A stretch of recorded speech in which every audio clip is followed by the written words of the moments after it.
mga bata. Ngayon, tayo'y guguhit ng isang raketa. Nakapaglaro ka na ba ng badminton?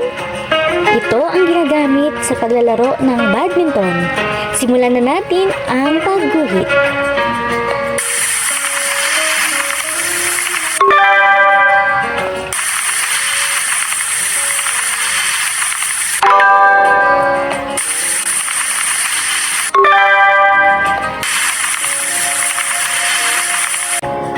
Ngayon naman ay ating kukulayan ang raketa.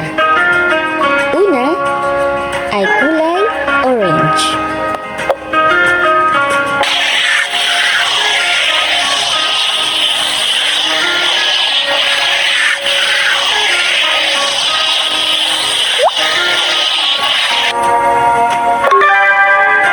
Sunod naman ay kulay white.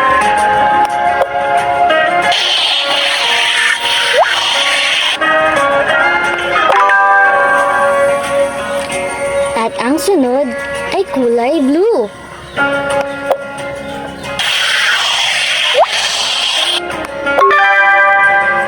At ang pinakahuli ay kulay gray.